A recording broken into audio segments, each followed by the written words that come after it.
Hello, consistent, predictable income agents. How are you today? Welcome back. Welcome back. How is everybody? Welcome Wonderful. back. All right. Wonderful. Glad to hear that. Glad to hear that. I am doing wonderful as well. And I hope that that you are as excited to be here today as I am to have you. I am really, really psyched. I want to say hello, Bruce and Rosalind and Jessica, TM, Samina, Margarita, Michelle, Butch. Hello, welcome back. Butch, you bring your dog today? It's out of the room, huh? She's in prison. The doggy prison. Understood. Hello, Archie, Brittany, Frank. John, hello, Carolyn. Hello, Nancy. Hello, John Root. Hello, Kayla. Hello, Antonio, Lisa, Pellin, George, Maya, Swami, Sharon, and everybody else that's joining us today. I am so freaking excited that you're here. And again, I want you to congratulate yourself from being committed to your development. Good morning, Brittany. Thank you for saying hello to us. I want to congratulate you for being committed to your growth, to you becoming a better agent, to you understanding how to take listings.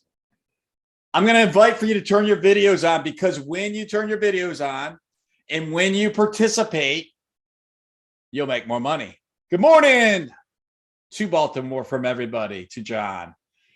And when you have your videos on and when you participate, you will take more listings, you'll make more money. So I'm going to encourage for you to place your videos on during this challenge. Yesterday, I was only looking at the front page and saw who was online, and I would like to have 100% as close as possible for participation on the video. Is that fair? Is that a fair request that I'm asking of you?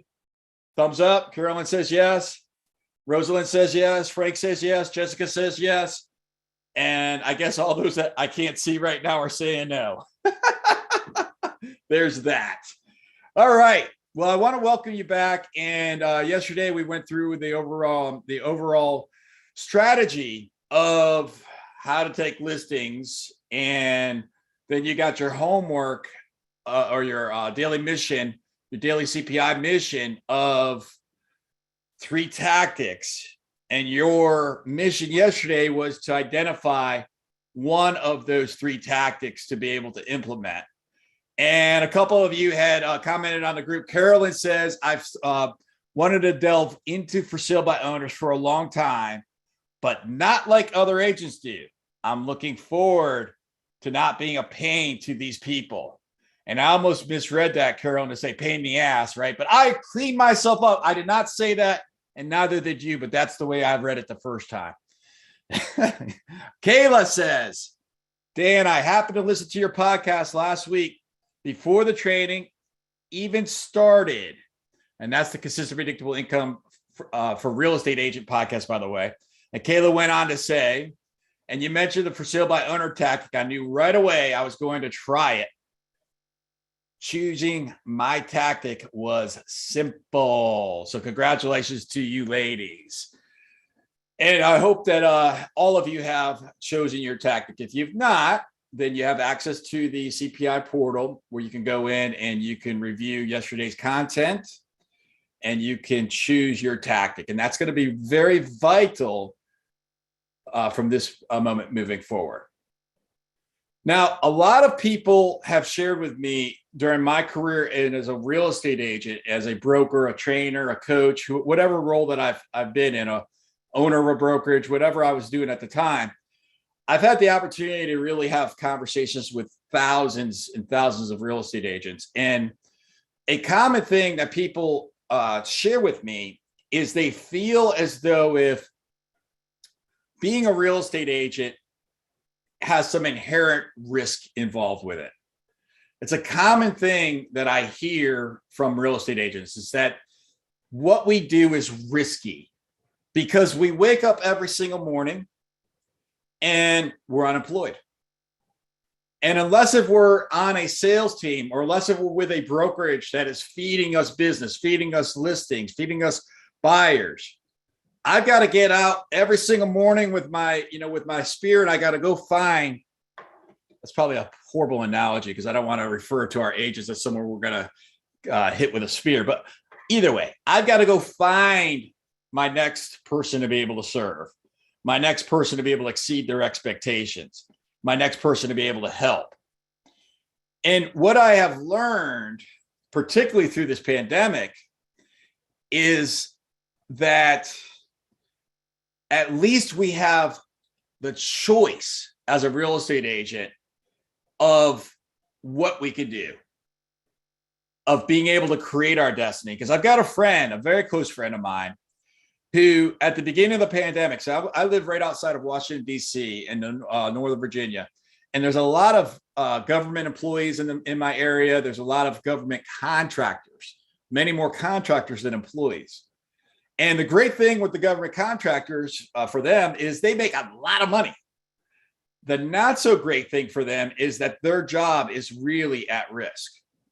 It's at risk because if the contract that their employer has with the government gets taken away, and that can happen at any given time, in the political environment, as things change, they can lose their job. And my friend Dave, at the beginning of the pandemic, guess what happened to him? His company lost their contract with the government and he lost his job. So guess what Dave did next? He gave me a call and he became a real estate agent. So in my opinion, and I've heard this time and time and time again, is that what we do is risky. Yet, in my opinion, it's risky to not take control of our lives.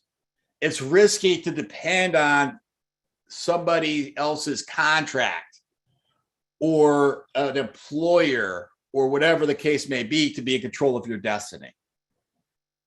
So I want to give you kudos and I want to acknowledge you for taking that step or continuing that step to be a real estate agent and to be an entrepreneur, to be a business owner, and to be willing to be able to control your destiny. So I want to give you guys all an applause for being in our industry. So good job, guys. Everyone give a thumbs up. Yay! Michelle said, yay! All right. So yesterday we went through the 3 tactics and we were able to choose one. And many of you have feedback, communicated back to me that you've done so. And so that is fantastic. So moving forward, now we're going to be talking about how to implement those strategies. And session number 1 was an overview of the course. Session number 2 is going to be how are we going to do this? Now, again, each session that we go, the 5 days that are live, are going to be strategic. And and on the CPI portal, www.findyourpotential.life is where you can find that. On the CPI portal, you'll have the access to the tactics of whichever of the 3 tactics that you chose. Is everybody clear on the way that works? Can you give me a thumbs up if you're clear on that? Yes. Sharon, yes. Where you find that? www.findyourpotential.life. Leslie put it into the chat here, and it will also be your email. You'll get the magic link sent to your email so that you can access that. You're welcome. So let's talk about how. So how are we going to start putting this stuff together? Well, we talked about yesterday, we talked about frameworks, and we talked about we took the frameworks yesterday, we sort of put them into segments where it depends on where you are in the framework of what actions that you're going to take. And so, for example, if I got a phone number right now, or excuse me, if I got an email right now, but I don't have a phone number, the next step to that, as I described yesterday, is get the phone number. Now I've got a phone number. I haven't talked to them yet. The next step, have a conversation with them. The next step, consult them to understand their needs. The next step, set an appointment. The next step, et cetera, et cetera, et cetera. And we went up a journey of steps from wherever you are to what's the next step. What I could tell you in real estate sales is that when you have an opportunity for a seller or a buyer, the next step is not to sell a house. The next step is to do something before selling the house. The reason why I share that with you is because so often I think that I've seen and I've heard and observed agents that sort of get in their own way because they take and approach it as though if the next step is just to, go to closing. And so because of that, they end up not taking the next appropriate action. So when you could train and develop yourself to ask yourself, what is the next step in the process? It will become clear to you on what activity and what action you have to take. What I'm going to encourage for you to do from this point moving forward, and you're not going to be able to unlearn this. So I'm going to give you, this is like a spoiler alert. So I'm going to give you something here you'll never be able to unlearn. You'll always have this for the rest of your life. This will be embedded in your brain from this point moving forward so that the next time and every time that you get an opportunity to be able to serve a seller, to be able to serve a buyer, you will always ask yourself, what's the next step? And as you ask yourself that question, you'll then know what to do. I'm going to ask that you write that down. That question will transform your sales career because it will allow for the apparent next step to become obvious to you. And now you know what to do. Again, if I have the email address and that's all I have, and I'm sitting there saying, well, what do I do? I'm going to try to sell them a house. Well, that's not the next step. The next step is, again, get the phone number. We'll give you the step-by-step directions. Now, the other way you could do is to take the CPI curriculum, and I'll give you the next steps through the curriculum.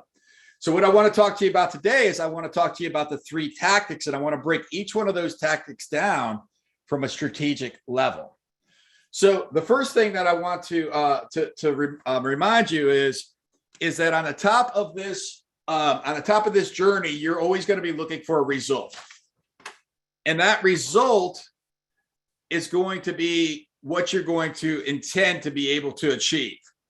So here's where you are. This is who you're looking to do something with. And here's where you're going with them, and you're going to get them a result. So for example, if the who over here is a buyer or a seller, so the who is, let me do a different color here. So the who is, and I'll remind you, put me on the central view so you can see me instead of the grid view, and that will allow for you to be able to see this easier. So if the who is a buyer, or the who is a seller, then you're going to I'm getting all tangled up here. Then you're going to then next go ahead and define like who is exactly your buyer's description. The more accurately that you can define who that buyer is, who that seller is, the more likely you can be able to see them. So for example, I have an avatar of a seller who I'm looking for right now. That seller is 35 years old, married, has 2 children between the ages of 3 to 11, lives in a townhome in Northern Virginia. That's my avatar. Now think about what I just said. 35 years old, 2 kids, lives in a townhome. What is their most likely, how long do you think they've been living in that townhome for, if this is the case? 3 to 5 years. Yeah, 3 to 5 years. When they moved into that townhome, what did their family look like? 1 kid. 1 kid, or husband and wife? Newlyweds. Wife 8 months pregnant. Right? Or maybe 2 people newly married, no children. 2 people married, 1 kid. Now they have 2 kids. What do you think their environment looks like in their house? Chaotic. Yeah. Chaotic. That's a much more pleasant description of the way I was going to choose to describe it. So thank you so much for communicating that in a very, very effective way. Chaotic. Stuff piled up all over the place. What do you think that they may be thinking of? Getting a bigger place. Yeah, but oh my goodness. But think about that even on a deeper level. What are they feeling? They're feeling like, holy goodness, like this is not cool, right? Like this doesn't feel good that I have to come home every day and I have to step over top of all this stuff. Okay, this doesn't feel good to me. I'm frustrated. Maybe the husband and wife are a little bit at odds with each other because of their living environment. So if you think emotionally where they are, physically where they are, that's how descriptive I want you to be in your avatar of your who. Doesn't have to be that avatar I just described. That's one of my avatars of who I look for sellers. So the more descriptive that you can be, then how much more likely do you think it's going to be that I find that couple? More likely or less likely? Likely. Much more likely. More likely. Much more likely. Much more likely. All right. Now your avatar is going to be different than mine. So now let's take and say, all right. So let's erase what we just did. Who here is old enough to know what an Etch-a-Sketch is? Raise your hand if you know what an Etch-a-Sketch is. All right. I'm looking at the screen. I'm looking at the screen. I'm looking at the screen. The rest of you are horrible people that don't have your hands up. Okay. All right. So if you know what an Etch-a-Sketch is, after you do the Etch-a-Sketch, and if you don't know, you'll have to Google it. You take the Etch-a-Sketch and go like this, right? That's what I want you to do. What I want you to do right now with your brains, and we're going to forget what I just said, and we're going to start from a new spot. All right. So let's just say a buyer and a seller. What result do they want? What result does a buyer want, and what result does a seller want? So let's do this. So this would New home, sold home, but both of them need another one. Okay. I don't disagree with that. I will say it slightly different. Okay. A seller, if this represents the seller, the house represents the seller and the person represents the buyer. So we'll do it like this, baby.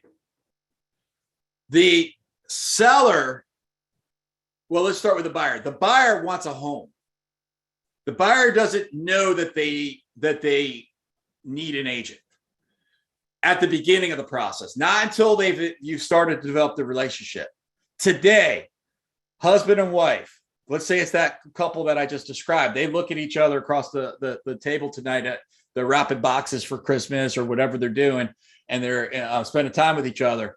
That conversation, hey, honey, you know what? This sucks. Let's buy a new home. At that point, what do they do next? They start researching online. They go to Zillow. Right? We all agree on that? Do they give you a call? Now, maybe if you already have a relationship with them, perhaps that may happen. All right. But absent that, and that's a whole nother conversation about being able to put that moat around your business that we'll engage with at another time. Right. But absent that relationship, they go online and they start sitting there saying, okay, what's going on online? So what they're looking for in that case is they're looking for a home. That's what the buyer wants. This is important. This is important for you to understand. What? Oh, shoot. I made that. I circled around. It doesn't matter. It's not going to mess me up. I meant to circle the buyer over here. That we're talking about the buyer, but now we're talking about the seller. So we know that's what the buyer is looking for. The seller, what does the seller want? Husband and wife look at each other and they say, hey, this sucks. We need to sell. They go online. They search looking for homes. They start understanding, okay, hey, this is what we may want. But now they transition that conversation into, well, we have to sell our house. So maybe next week, they're following up on the conversation. They're looking at each other. Now, what are they saying? What do they want at that point? How much can we sell it for? How much can we sell it for? And they start having the conversation of, holy goodness, I don't know how to do this. Right? That's the conversation they start having. So now they may or may not understand like some people are just do-it-yourselfers, and that would be, that would be the for sale by owners. That's okay. We'll, we have a strategy to be able to convert them, right? But the majority of people at that point will sit there and say, I'm looking at this point. Now I'm looking for an agent who has experience and knows what they're doing that can get me the best price, the best terms, and the least hassle. That's what happens in that conversation, some sort of version of that. So when you boil it down to what does a buyer want? A buyer wants to see homes. What does a seller want? A seller wants to know your experience. A seller wants to know that they can trust you. Now, the reason why this is important is because just as I'm encouraging you to ask the question, what's the next step? The same type of deal here is understanding where you're going, because if you're going and having a conversation with a buyer, and that first conversation you have with them, you approach it about how you'll help them, you will have less results than if you approach it of what they're looking for. Hey, I know of some great homes available for you. Because when you sit there and you say how great you are, you say for the buyer, and you say all your experience and all your knowledge and all your know-how and how much you're going to care for them and listen to them and take them with kid gloves. You're offering them something other than what they're likely seeking. Does that make sense to you guys? So what I'm encouraging is just have an awareness at this point of understanding of how we're getting in front of people and what they're looking for. Now, the seller, they're looking for something different. So when you're approaching the seller, it's about first converting them to understanding, what their needs are and consulting them to that. Then it's about demonstrating to them how you will help them. We demonstrate that to them through a series of steps. So you have to first start about what is the result that I'm seeking? Where am I at? And who am I, seeking here? Now let's walk our way up that journey. So what I want to do is I want to sit there and I want to take a look at some of the different options. So let's say, for example, you have employed the Facebook lead generation strategy. Okay. So the Facebook lead generation strategy, let me tell you where that came from, by the way. So when I started selling real estate in 2007, my first closing was in 2008. Well, part of my original plan was this was probably, I've been licensed about 3 or 4 months at this point, was to start advertising for buyers on Craigslist. Don't do that now. It doesn't work, right? Not the way it used to, because we would be able to put the link into the advertisements. People would click onto the link and they would then land onto a landing page of ours, and we would grab their contact information. I did that for many years. One of my first clients, Brian, was a delivery truck driver for Budweiser. It wasn't actually for Budweiser. It was for like one of those contractors that work for Budweiser. But basically, he drove a beer truck. And he was my first client that I ever had. And we employed this methodology rather successfully for about 2 years, maybe 3 years. And then one day I woke up and we started posting the advertisements on Craigslist. And guess what? Something different was going on. We couldn't place our links there. So we couldn't place our links to be able to allow for the consumer to be able to get to us. So at that point, I had to find a new plan because the Craigslist strategy did not work. I didn't find a new plan at that time. Fast forward a few years, as Facebook gets developed, now I start looking at the access of Facebook. What can we do with this? And I realize that the same thing that we did to start the business that we had to stop because of technology changes, now Facebook will allow for me to get that same thing. Today, from Facebook, I'm closing 1 to 2 transactions a month from that strategy. So that would be an example of the framework of who was I looking for using the Facebook lead generator strategy. I'm looking for somebody who's online, who is seeking information about homes, specifically in my geographic area, specifically $550,000 homes, townhomes. So if I understand what I'm fishing for, what I'm seeking, now that's the type of advertisements that I advertise. So if you consider the Facebook lead generator strategy, what you want to understand is whatever you're looking for, whoever you're looking for, those are the types of advertisements that you would then advertise.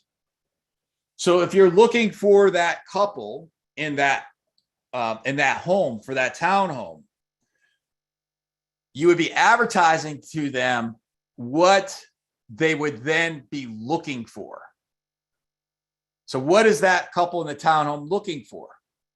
That couple in the townhome is looking for a 3 to 4 bedroom single family home within a general proximity of where they currently live. So that is then what we advertise to them. Now, the biggest objection that I get from this is, but Dan, I don't have any listings. I don't have that listing. I will teach you how to do that in the tactics. I'll give you a bullet point answer to that objection, which is, I promise you, there's a listing agent in your brokerage that needs your help to hold an open house and will let you go ahead and post that open house on Facebook. Promise you. Okay. And if that isn't the case, then you may want to take a look at who you're in business with, just to be, candid with you. Right. Because I could tell you as a top listing agent, I am always in need of people to hold open houses for me. I am always in need for people to help me sell my listings. All right. I am grateful for somebody to come and say, hey, Dan, can I hold a property open house for you? And by the way, do you have a $650,000 home in Alexandria? Because that's what I would really love to hold those open. That is a godsend to me as a listing agent. All right. So you have to understand that you may be thinking right now, why I can't do that. No, you can do that. You just have to be able to ask the right questions. And as you go into the tactical daily missions, you'll learn more about that. All right. So that would be like sort of an overview of the way that the Facebook lead generating strategy would work. So then we move into the for sale by owner strategy. And I could tell you the first for sale by owner listing appointment I ever went on. See, I'm a dominant person. Would you guys, can you pick that up on me, about me a little bit? I'm a little bit dominant, a little bit assertive. You guys pick that up? Okay. Well, I am. Okay. And I'm also very fast acting. And so, with the for sale by owners, yes, Dan, you are assertive. Thank you. Thank you for noticing that. And so, to be able, on my very first for sale by owner appointment, I remember I was a little bit naive because I was taking on this agent who was relatively new to the brokerage that I was an owner of at the time. And I said, all right, let's go out and let's go take a look at some for sale by owners. And it did not work very well at all. Right. I ended up getting thrown out of one of the guys' houses. Right. Because what I wanted to be able to really be able to figure out, like, I know for sale by owners are there. I know they're available. By the way, let me teach you my for sale by owner class in 30 seconds or less. If I could show you right now somebody who 100% wants to sell, like 100% wants to sell, and they have not yet hired an agent, how many people here would want me to introduce you to that person? Raise your hand. All right. That was my for sale by owner class. I'll let you catch up to me. All right. So that is the for sale by owner. So what I wanted at the time was to be able to access this pool of people who raised their hand. I wanted to be able to figure out how to be able to approach that. And my nature of being, very, very assertive, being very, very dominant, of asking for the close was not the right methodology to employ with for sale by owners. And I learned that very quickly. So it was the day that I recognized that I was working with another agent who I was shadowing on her for sale by owner appointment. And what we went through, we walked through the house. And I remember we walked up the door. I'll never forget this. This was a property in Annandale, Virginia. We walk up the door. It's a single family home. Again, I'm just there to learn. She knocks on the door. People open up. She's all lovey-dovey. And we go through the entire process. 45 minutes later, we leave. She never asked for the listing. She never did anything except create the relationship. What do you think I was thinking at that point? Oh, what a waste of time. That was ridiculous, right? Like inside thoughts, right? Appreciate the fact that she let me shadow her, right? Like I still appreciate it, right? But at the time I was like, why did I just do that? Fast forward 3 weeks. I get a call from Cheryl. She was the agent I was shadowing. And Cheryl says, "Oh, hey, Dan, I just wanted to follow up with you, let you know that those people that we talked to 3 weeks ago, they just hired me." I was like, oh. And I realized at that moment that my approach wasn't the right approach. I realized at that moment that there had to be a different way to do this. And that's where I developed the for sale by owner process that I teach today, that today, for every 7 people that I go visit with, 1 will hire me. And for every 7 people that the agents that I work with go and visit, 1 will hire them. But it's understanding, who am I looking for? I'm looking for a ready seller that's raised their hand, that has said, "Hey, I'm ready to rock and roll," but hasn't hired an agent yet. That's the for sale by owner. What do they want? They want one of a few things. They want either the most amount of money for their property, or they want to be able to feed their ego, or if they want to fulfill on a part of their culture that says that they shouldn't hire somebody to help them with this. I'll get more specific about that. They want the most amount of money. That is the majority, not the ego is actually the majority, but many are looking just for the bottom line, just for the money. Now, combined with that often is the ego. So that would be the majority of your for sale by owners. The second one would be the ego, and those are the ones that I still have struggled with today. I just pass. All right, that's just like, okay, I'm good. Like, that's just me. That's on me, not them. That's me. Kat, an agent here, I think she may be here today. She's all about it. Okay, Kat doesn't buy it. The ego doesn't ruffle her at all. Okay, so it's, again, I'm recognizing your unique skills, your way of doing business, and accommodating that. My way of doing business is not going to a highly egocentric for sale by owner. That's not my way. Okay, I haven't yet learned how to do that effectively. The third one, however, I'm all about, and that's the cultural type thing. So what cultures say do it yourself in our society? Military, police officers, first responders. It's a culture of a brotherhood and a sisterhood of, we're going to take care of each other, mostly because they have to. Okay, so if you put yourself into that environment of the military, you've got each other's backs. You're not looking external necessarily. Okay, so when you're looking at for sale by owners of who's most likely to hire you, military by owner is the premium spot to be able to find them, because they're not really attached to the result. They're committed to it because that's what happens in their environment. But they're not that high, they don't have that high ego, some do, but not necessarily, right? They don't necessarily have the same sense of, I have to get every single penny out of this as other for sale by owners do. So when you understand, what do they want? They want one of those three things. Now, what's the step to be able to walk my way through this process? The step number one is connect with them. Develop rapport with them. Connect with them on an energetic level, on a human level. Because where you're going to start, the for sale by owner, where are you going to start with them? They're going to have their arms up. They're going to have that wall up. So what you have to do is figure out, how do I be able to get past that wall? Now, some people may say, here's a wall. I'm going to climb it. I'm going to run through it. I'm going to dig underneath of it. I'm going to walk around it. Those are all great ways to do this. I would suggest another way to do this.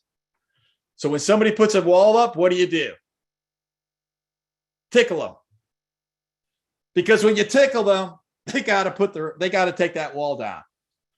Okay. Even if it's a squiggle away from them, right? I was hanging out with my daughters. I got an 11-year-old daughter. 3 nights ago, she's trying to tickle me. I'm like, get off, get off, get off. She's like, Daddy, why can't I tickle you? I don't like it. Right. I do like it. Right. But it's like, it's uncomfortable, right? When somebody's tickling me. Right. But guess what? I don't have when my daughter's tickling me. I don't have this, right? I don't have that with her at any other time anyways. Right. But that's the way to be able to get past that wall. Okay. So when you're looking, how do I get past that wall? What do I have to do first? First I have to connect with them. First I have to relate with them. Now, it's not going to literally be tickle. If you go out, you tickle your for sale by owners, please, somebody come back and share those stories with us. Please, please, please, please, please. Right. All right. So, John, do not do that. John Root, do not do that. All right. So it's about creating relationship with them. Then it's about following up with them in a systematic way through time. Okay. Because they're not going to hire you on the first spot, and you shouldn't even be asking to get hired. Just like Cheryl didn't get hired. But what she did was she tickled them. She created that relationship with them. She set up the next step. She set up the next opportunity to be able to, here's my next appointment. And then she systematically followed up with them while giving contribution and adding value to their lives. Now, I'm going to give you the specifics of how to do that and resources of how to do that in the for sale by owner guide today and tomorrow in the tactics session of this class. Okay. So you're going to have the actual, here's what to do. Here's how to provide them value. Here's how to be able to do every single one of these steps. Okay. And right now, today, I'm just giving you that overarching theme. The third way to be able to get in front of people would be the open house strategy. Now, I remember the first open house I ever did. And I actually didn't want to do it. My wife made me do it. My wife's a real estate agent as well. She's sort of out of the business now. But she was in the business before I was. And, through time, I've taken, leadership of the business, and now she's full-time taking care of Maggie, our daughter. And so at the beginning, Tracy, my wife, said, hey, Dan, go out through this open house. I didn't really want to do it, but I knew it was a good idea. I knew it was a great idea to be able to find business. I knew I could find business from this strategy, but I didn't know if it resonated with me. So I went to this property in Lake Ridge. And this was probably about 2009. And Lake Ridge is a community outside of Washington, D.C., a little bit south of D.C., in a county called Prince William County, in a city called Woodbridge. And so Lake Ridge, so I go to this townhome. And I remember I was going there. I was going to bring in, I went there early in the morning, but I found out there was light bulbs that were out and there was no toilet paper in the house. It was pretty nasty. So I went to the store to go get all this stuff to replace the light bulbs and clean up the house a little bit. And I come back about 15 minutes before the open house is supposed to open, and there's already a line of people out front. And I was like, oh, goodness, this isn't good. All right. And so anyways, I did not have a good experience with that open house. There was a lot of people there, but I was ill prepared. I was thrown off my game because I'm showing a dirty open house because I didn't have a chance to be able to prepare it. So what I did not do is I did not follow a process. I didn't know how to follow a process to best prepare for that open house. Now, does that mean I go out and change light bulbs a day before today? No way. Not going to happen. Does that mean that I'm going to consult the seller to do so? Absolutely. Okay, that's going to be a part of my process. That's going to be a part of me helping them attain their result. That's the way that I'm going to be able to help them, by following a process. So these are the steps that you're going to take to be able to get the result that you're looking for, which you as an agent, what are you looking for? You're looking for the result. So if this is not any longer the client, this is you, the agent, you're looking for the result to be able to find listings. I want to go ahead and read through real quick some comments here before, as we finish up. Hello, Lisa from Florida. Hello, Marie. She's from Charlottesville, Virginia. She doesn't say that there, but I know that. Hello, Nancy from Ontario. Brittany from Chicago. Roger from Lewis, Delaware. That's one of my favorite vacation spots. Dallas, Fort Worth for Glenda. And thank you, Maria, for asking that question of where people are from. Is this information in the link, findyourpotentiallife.com? Absolutely, it is. That was a direct message to me. One way to tickle them is to get them to laugh. Well, yes, it is.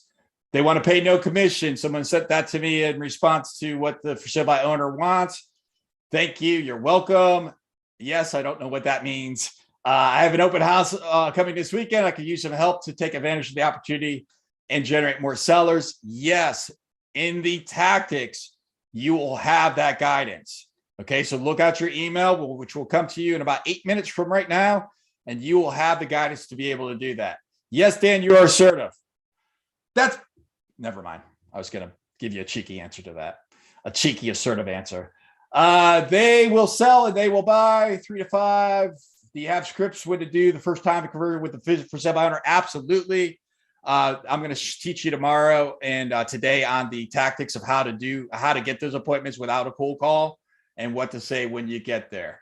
All right, I think I got most of the classes I want to do open house, but I don't have the listings at this time. I don't think agents are doing open houses at this time due to the holiday. So what would I? So I would do the for sale by owner. I respect that, and I encourage for you to do the for sale by owner. And I want to encourage for you, we already addressed what to do if you don't have listings. And I understand it's the holidays, and I've already taken 2 listings this month. That is a very, very slow month for me. I intend to take 9 listings this month and take a week off for the holidays. It's not an either or. Remember that. It's not an either or. It can be both. Can you spend time with your family? Can you honor them? Can you relax? Can you appreciate whatever religious holiday that you may be interested in appreciating and take listings? That's the question I encourage for you to ask. That's a completely different perspective than it's the holidays. Nothing's happening. I'm going to shut up shop. I'm not disregarding everything that's important to the holidays that may be important to you. I'm just saying you can have both. You can have both. So I went through most of those comments. I'm going to encourage for you guys to go ahead and thank you for posting the comments on the portal online. Today in your email, I'm going to ask you a question. In that question, I'm going to ask you who. I'm going to ask you who is your seller. That question is going to be asked of you in a few minutes in your email. Whoever you define as that who, I want you to describe them in the Facebook group, the Consistent Predictable Income Facebook group, the private group. You have a link to that in your emails, and post who. That is your daily mission. That supplements your daily mission that will be delivered to you online. So I want to thank everybody for your time, for your attention, for your dedication, your commitment to yourself to become a better agent, to take listings. I am so excited to be a part of your journey. I'm just freaking super psyched. I look forward to see you promptly tomorrow, 12 p.m. Eastern time, 9 a.m. Pacific time, with your videos on and ready to rock and roll. And I look forward to interacting with you on Facebook and being a resource for you. So you guys have